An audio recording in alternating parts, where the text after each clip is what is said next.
because the Lord is going to restore everything. You're going to have a total different vibration on the earth, a total different smell.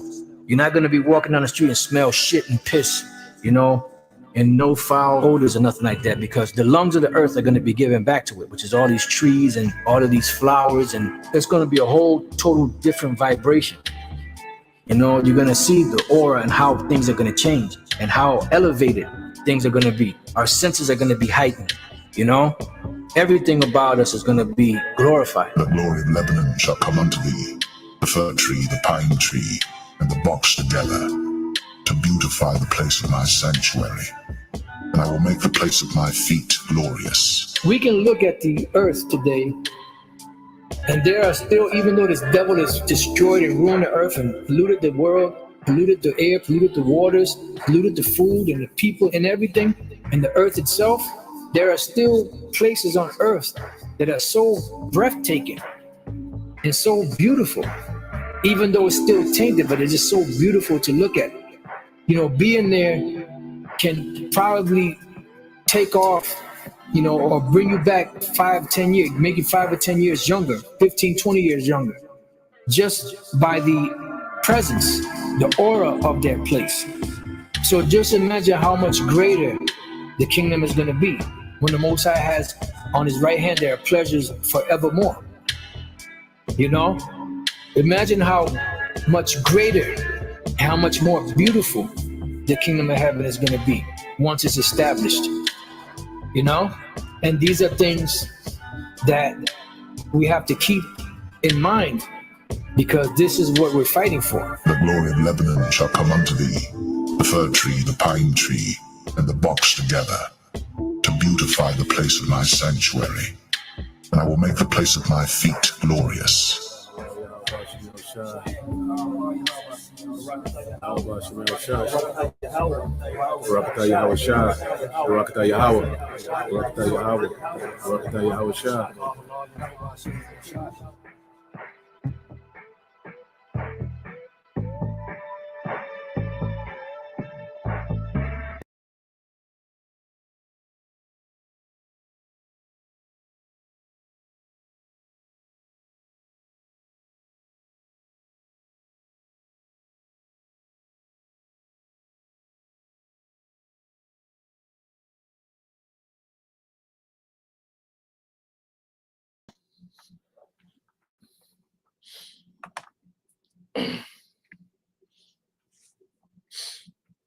All right, Shalom.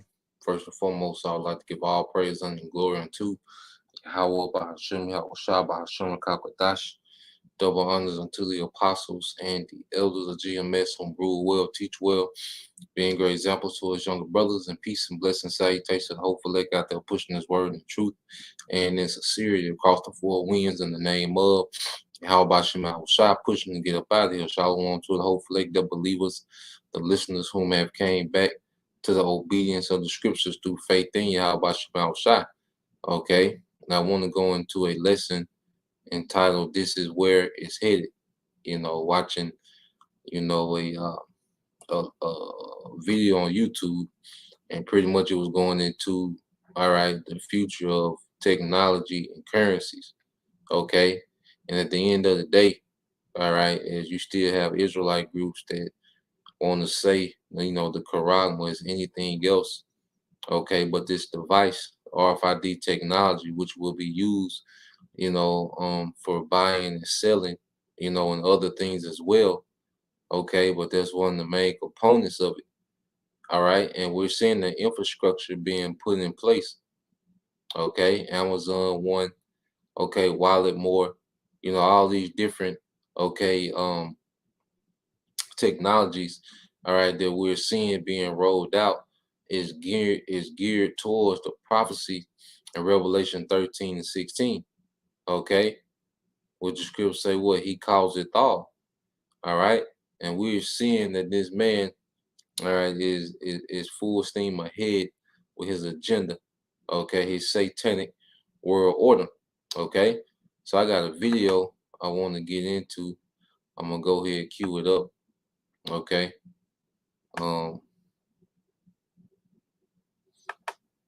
if a brother can put Jeremiah 49 Hey, it's Adams from All StreamYard. right, and We have 10. an exciting new feature to announce called Green Room, which is now available only on Business Plan. All right. Jeremiah 49 and 10. If a brother could. All right, let me see.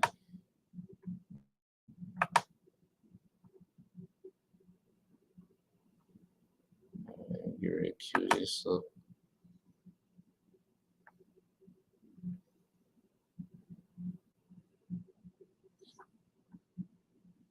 Yeah.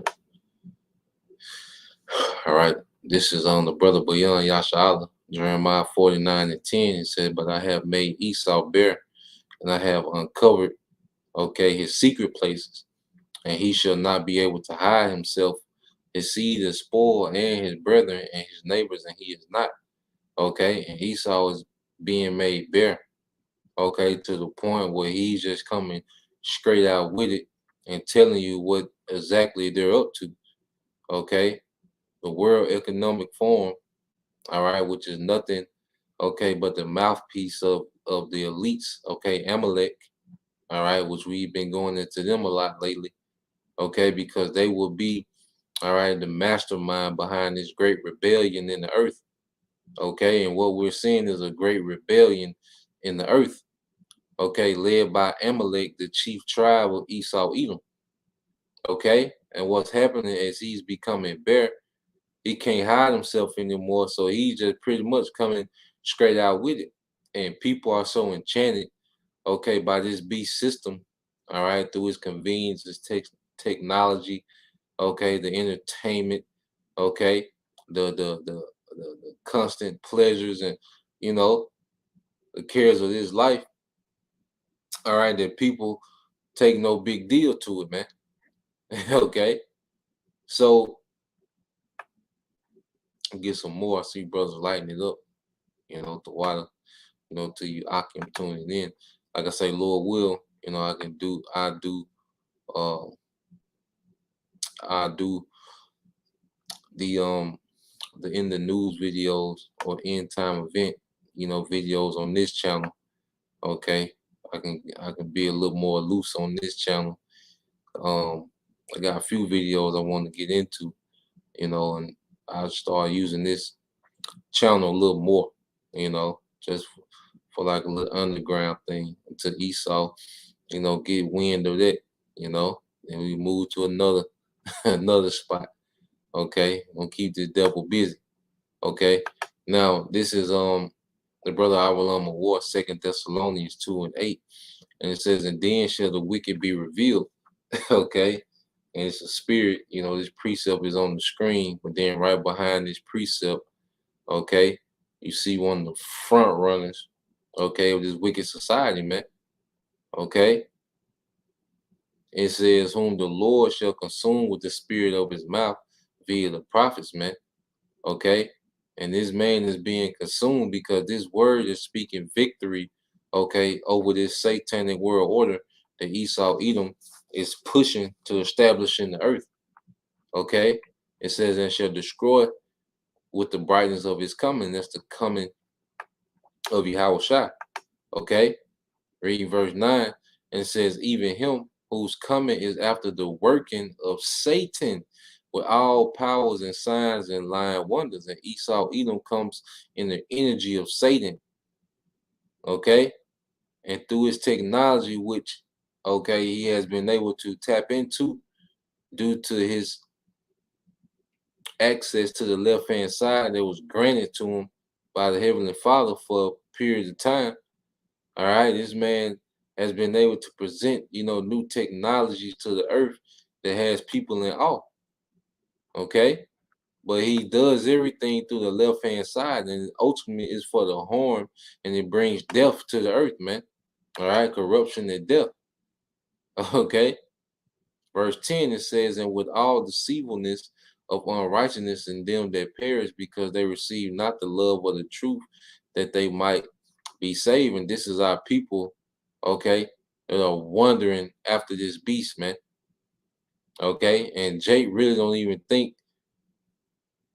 on that type of scale, The Most High has put a real, docile, dumbed down spirit on the masses of our people where they don't even think on this scale.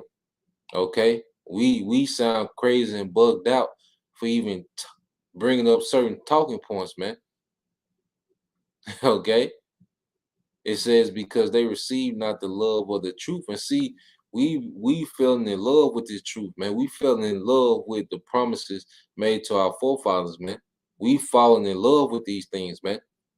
Okay, you have brothers, okay, and even sisters, man, that can't wait for the promises of Yahweh Bashim Al-Shah to be fulfilled, man. Okay, for the earth to be established in righteousness, man. Okay, to receive immortality. All right, spiritual power. Okay, the throne of David being established, man. That's all within the truth. Okay, verse 11. It says, and for this cause, the Most High shall send them strong delusion that they should believe a lie, man. And all our people are wrapped up in some type of lie, okay, some type of false doctrine of this devil, man. Okay, because this devil has many false doctrines. Because the main thing, Esau can just keep you confused. Okay, he's good. You can speak a little piece of truth, or you can make a point or two, but as long as ultimately you're confused overall, he's good. Okay, that's why he has so many doctrines that's floating around the earth. Okay, for the sake of confusion, man. All right, now let's play this. Okay, we'll get some more precepts. All right, so let me mute this.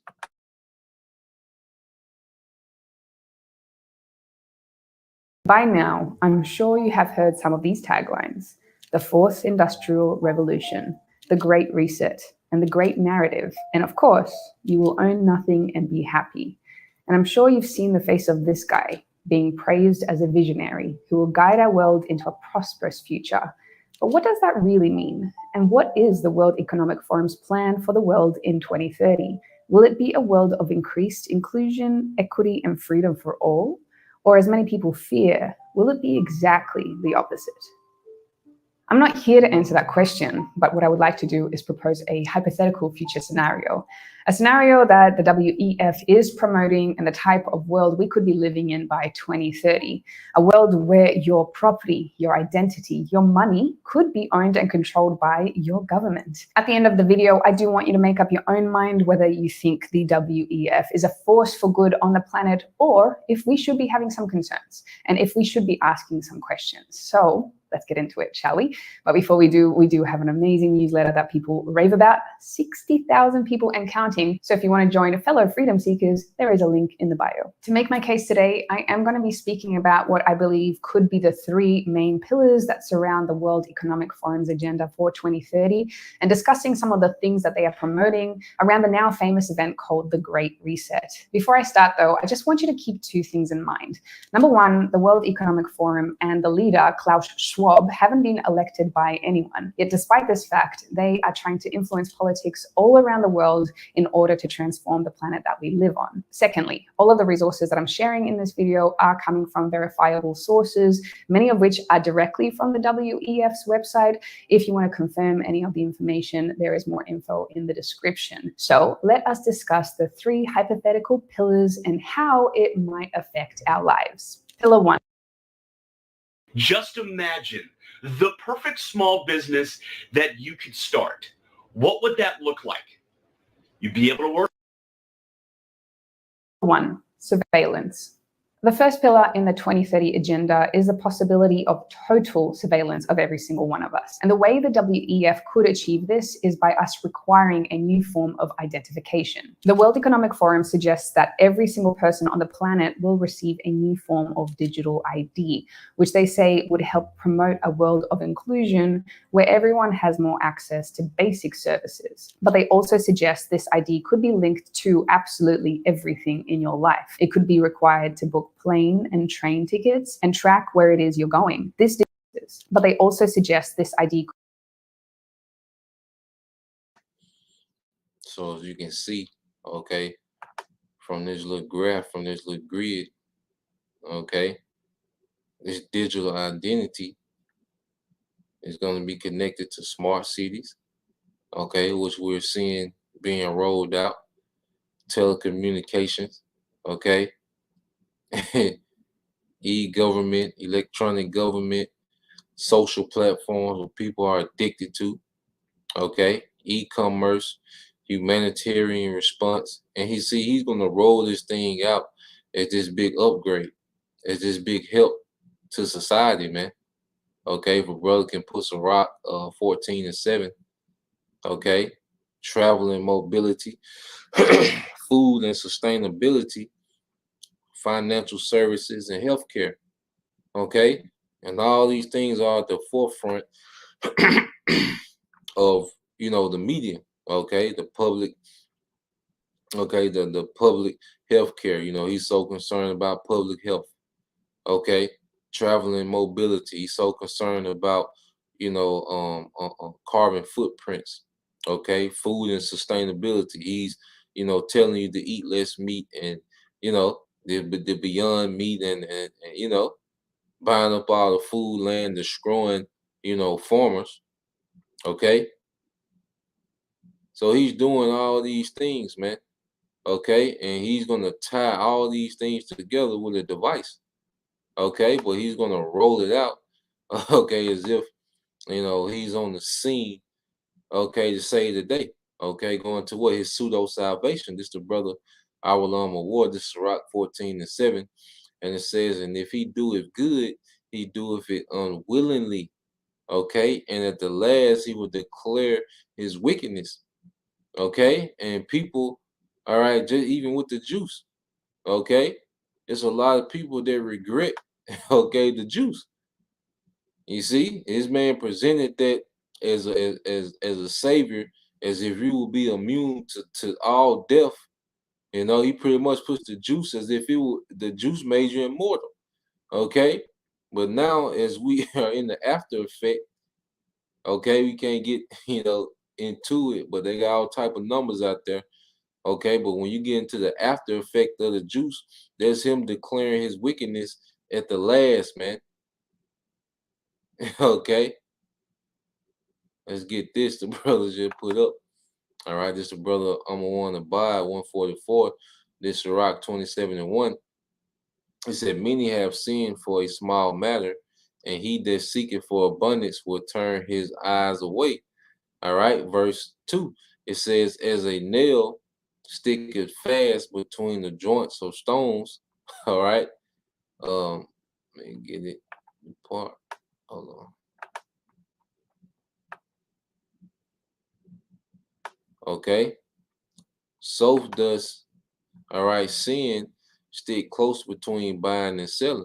Okay. In this man's society, all right, this man, to continue to buy and sell, you're pretty much going to have to sin against the Heavenly Father. Okay. Because even in our law, if a brother can post that law where, we're not supposed to make any cuttings in the flesh. Okay. So even to buy and sell in this man's society is going to cause us to sin against Yahweh Bashim Al Shah, man. Okay. That's another one. And Sirach too. The brother I'm one to buy got me in the Sirach spirit, man. Shalom to all you Akim, man. Especially you brothers out there on the front line. You brothers out there in the trenches, especially by yourself, man. It's a beautiful thing. May Yahweh Bashim Al Shah keep a bold spirit, on you, man. Okay. So this the brother I'm one to buy 144, Leviticus 19 and 28. It says, ye shall not make any cuttings in your flesh, all right, for the dead, nor print any marks upon you. I am the Lord Yahweh Bashim Al Shah. Okay. So even in our law, okay, we're not supposed to make any cuttings in the flesh. Okay. And to receive this device is going to cause a cutting in the flesh, man. Okay, to buy and sell. You see, so this man is going to make it to where you have to sin to continue to buy and sell in his society, man. Hence the man of sin. All right, I'm going to let this play. But I got it's one more. All right, dealing with this devil. Okay. Uh,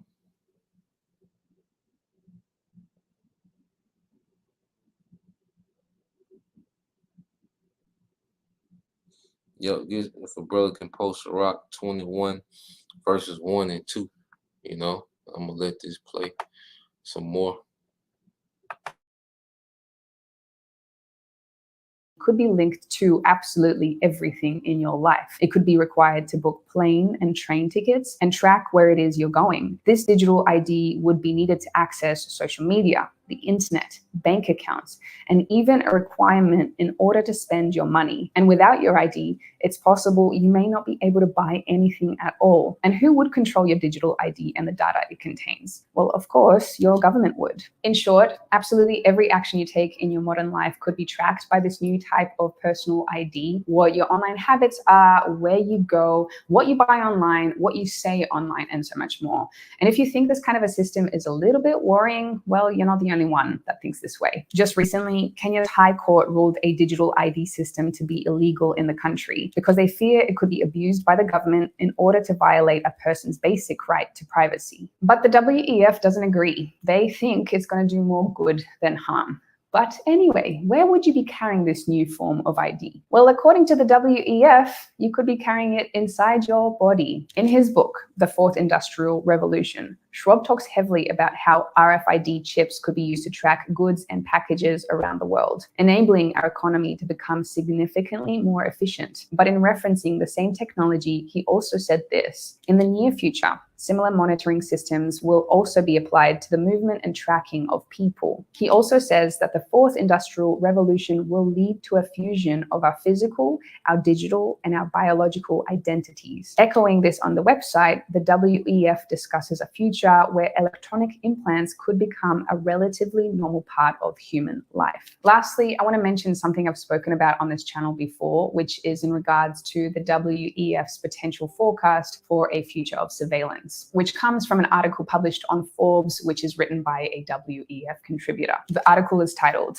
"Welcome to 2030. I own nothing, have no privacy, and life has never been better." And the line I want to highlight is as follows: "Once in a while, I get annoyed about the fact that I have no real privacy, nowhere I can go and not be registered. I know somewhere everything I do, think, and dream of is recorded.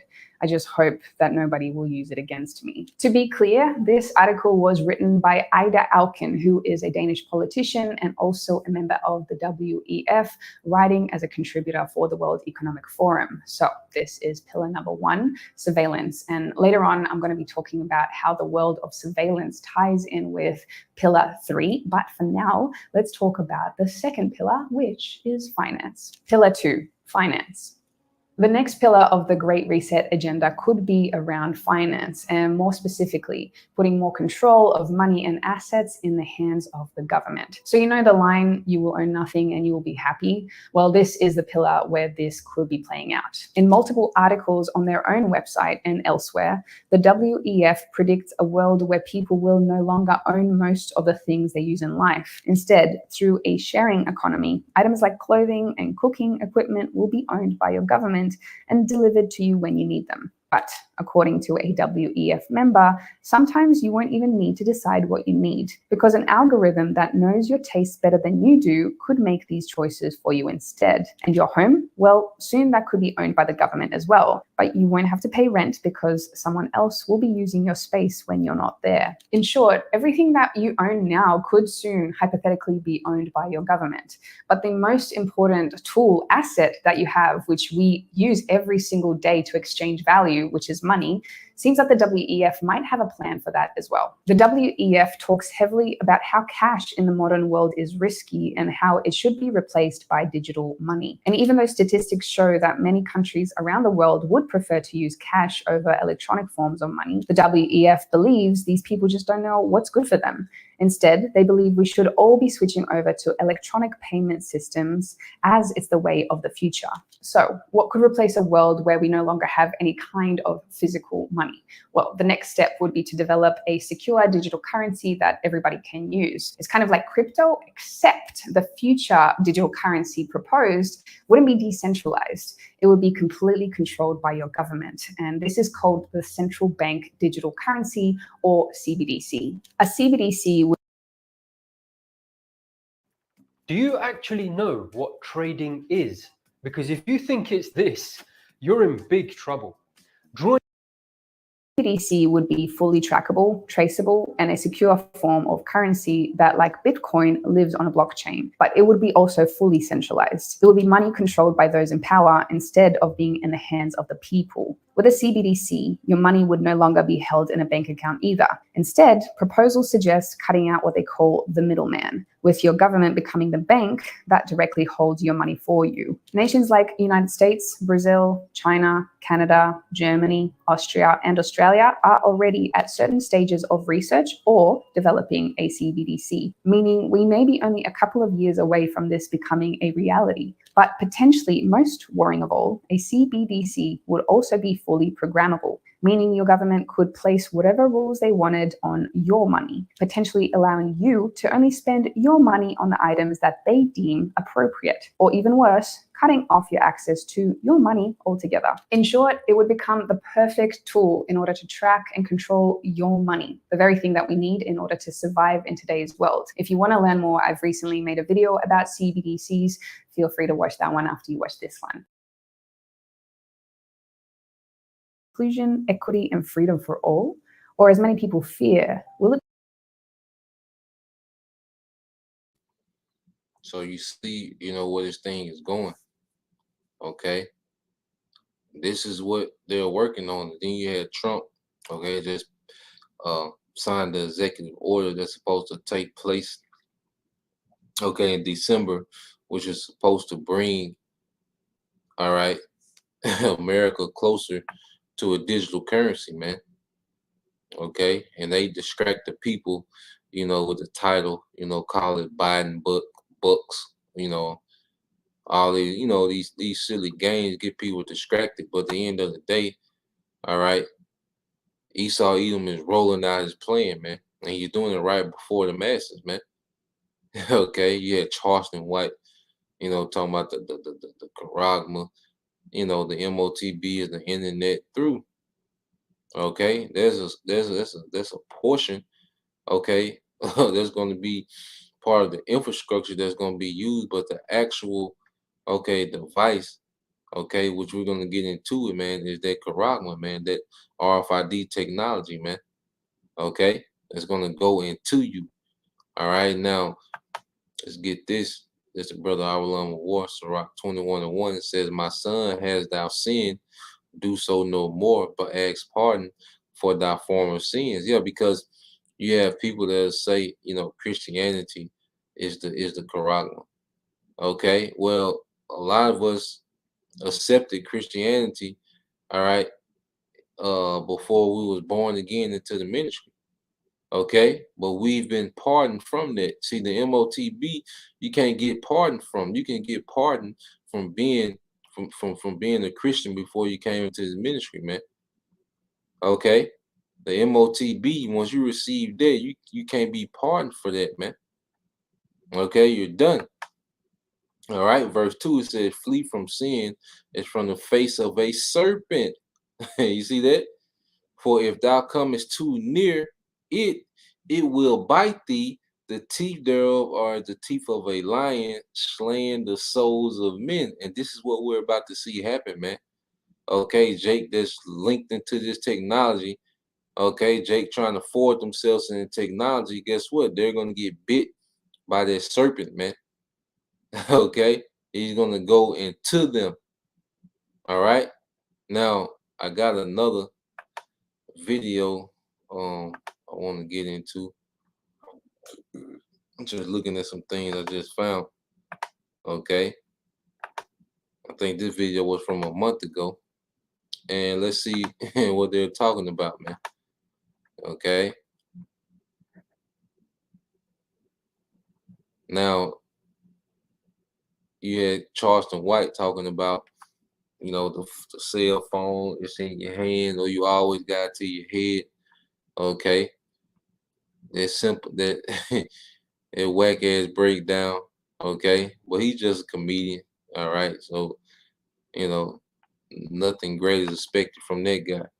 But now when you go to Walletmore, I don't know if you brothers and sisters are familiar, okay, with Walletmore, but as you can see at the top, it says walletmore.com. It said Walletmore payment implant, okay, and it says no cash, no card, no phone, okay. Let you know that the phone won't be the MOTB.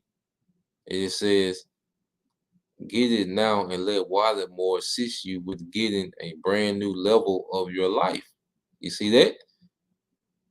The upgrade. That's how he's going to sell it. He said it is not only a payment implant, but a ticket to the future. Okay? Ultimately convenient, fully bio-safe. And that's his pitch. Okay? Your ticket in this satanic world order, okay, is going to be through, okay, his technology. Now, let's get this. And this is from a month ago, okay? So let's see what's going on with this, man.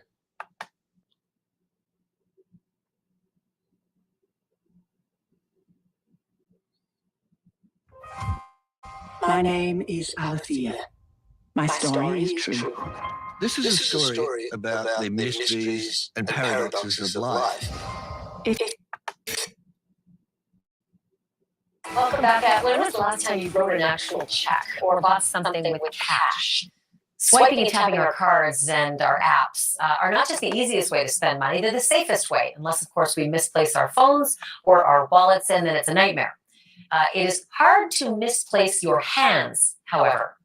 And soon your hand may be all that you need to buy anything that you can afford and many things that you can't.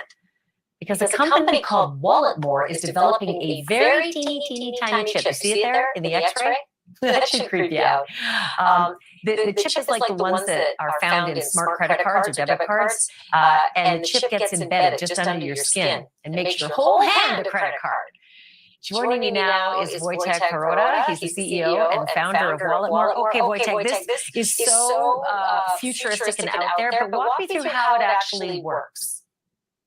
Hey, so first of all, thanks for having me. Let's look at the chip as a super small part that you can use wherever contactless payments are accepted. So it's exactly the same NFC technology, which stands for near field communication, and therefore it can be used only for the near field communication payments. So therefore you cannot track, you cannot monitor, you cannot be spied with that implant because it's exactly the same technology as credit card. So here's my worry, is that you can accidentally buy something by just having your hand too close to a machine, or you could accidentally have your data all stolen by shaking someone's hand, because a lot of times we protect our cards in cases that can't be penetrated. But if it's in your hand, it's really hard to do that.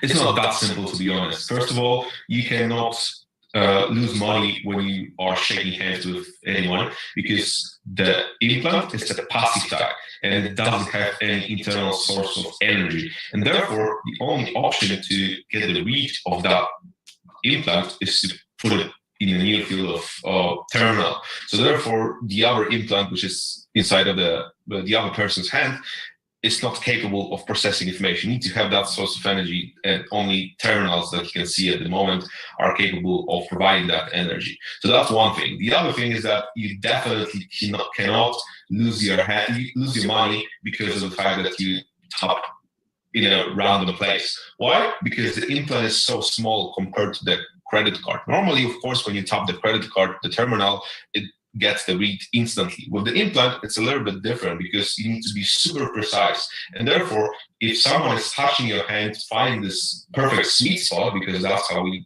need to look at it, you you will realize at least 10 times that something is going on with your hand. So that's also. Do you have it? Wojtek, do you have it in your hand right now? Yeah, of course. Actually, the X-ray that you saw was from my hand. That's how it looks on my hand. So show me your hand. Is it possible to see it at all? It's just barely standing out, right? Like it looks like maybe a little like a scar. Yeah, as you can see, I'm popping it a little bit. Oh man, that's crazy. Right in your face. Okay. Right in your face, man. All right. And now he's a CEO. Okay. Supposedly a CEO. So he calls it both all. All right. He calls it all both rich and poor, free and bun. Okay. His man probably, makes $1 million or $2 million a year. Okay. But he got to get down with the plan, man. So it's right in your face. The technology is right in your face, man. Okay, he's showing you, okay, what it is, man.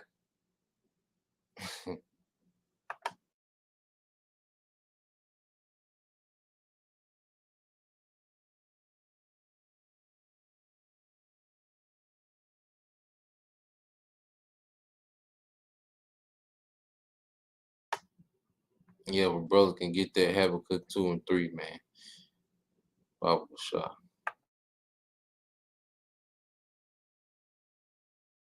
Did you have a doctor insert it?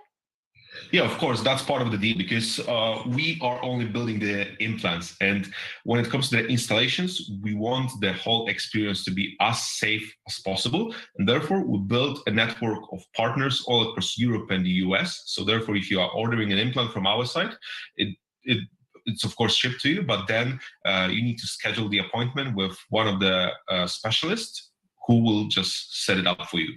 So do you use it? Like, do you go up to a cashier and say, yeah, I'll just tap my hand? And if that's the case, what's the reaction from the sales clerks?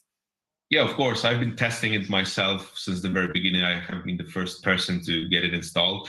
And reactions are pretty wild, to be honest. Sometimes people just don't care, but because when they are stuck in the office for like 10 hours, they just do not care. They just care about having the payment to be processed.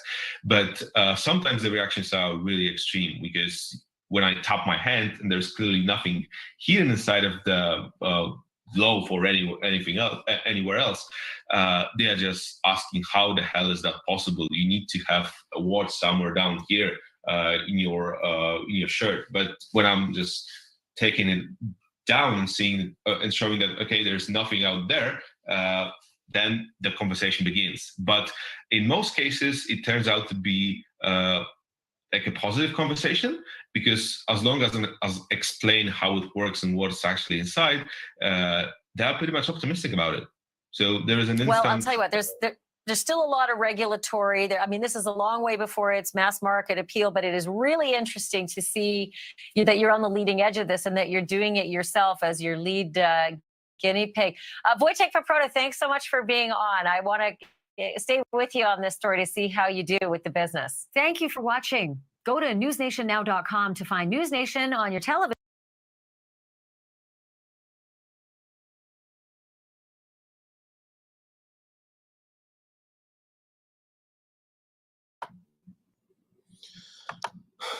Yeah, right in your face, man. Okay. And then you see, he was like, well, people, some people are in awe. Okay. And the scriptures, okay, speak about that, man. That this man will do miracles in the sight of men. Okay. And a lot of people look at that as a miracle. Okay. And that's just gonna make them worship the beast even more. All right. Now, let's get this.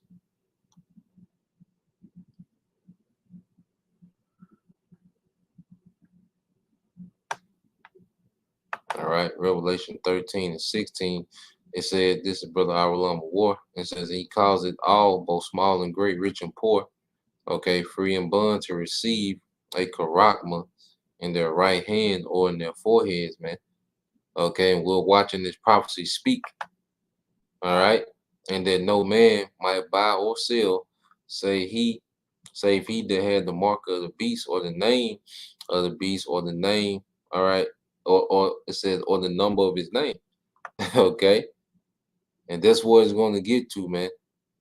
Okay, it's not going to be able to do transactions unless, okay, you have this device.